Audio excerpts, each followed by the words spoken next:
ఆయన ఓ పెద్ద సంస్థలో ఎగ్జిక్యూటివ్. ఆఫీస్ సీక్రెట్స్ కోడ్స్ తెలిసిన ఉద్యోగి.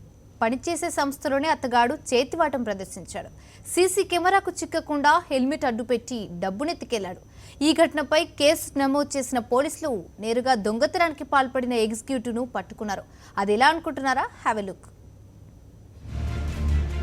అపోలో లైఫ్ సెంటర్లో ఇంటి దొంగ. సీసీ క్యామ్కు హెల్మెట్ అడ్డుపెట్టి దోపిడీ. దొంగను పట్టించిన హెల్మెట్. 3.20 లక్షలు స్వాధీనం.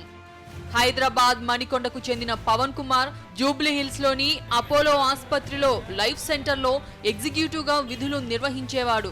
ఆ కేంద్రంలో అతనికి కీలక బాధ్యతలు అప్పగించారు. లైఫ్ సెంటర్ కేంద్రంలో 6గురికి మాత్రమే అల్మారా సీక్రెట్ కోడ్ తెలుసు. అందులో ఆ సీక్రెట్ కోడ్ తెలిసిన వ్యక్తి పవన్ కుమార్ కూడా. నగదు, విలువైన వస్తువులు భద్రపరిచే అల్మారాపై కన్నేసిన పవన్ కుమార్ కు దుర్బుద్ధి పుట్టింది. బావతో కలిసి ఓ రాత్రి ఆఫీస్కు చేరాడు. సీసీ కెమెరాకు హెల్మెట్ అడ్డంగా పెట్టి అల్మారాలోని 3,20,000 రూపాయల నగదుతో పాటు 10 గ్రాముల బంగారు నాణ్యాన్ని దోచుకున్నాడు. అల్మారా సీక్రెట్ లాక్ చేసి సీసీ కెమెరాలకు తగిలించిన హెల్మెట్ తీసుకుని ఉడాయించాడు. తనకేమీ తెలియనట్లు యథావిధిగా విధులకు వచ్చాడు. ఈ ఘటనపై కేసు నమోదు చేసుకున్న పోలీసులు సీసీ కెమెరా ఫుటేజ్ ని పరిశీలించి హెల్మెట్ అడ్డుపెట్టిన విషయాన్ని గుర్తించారు.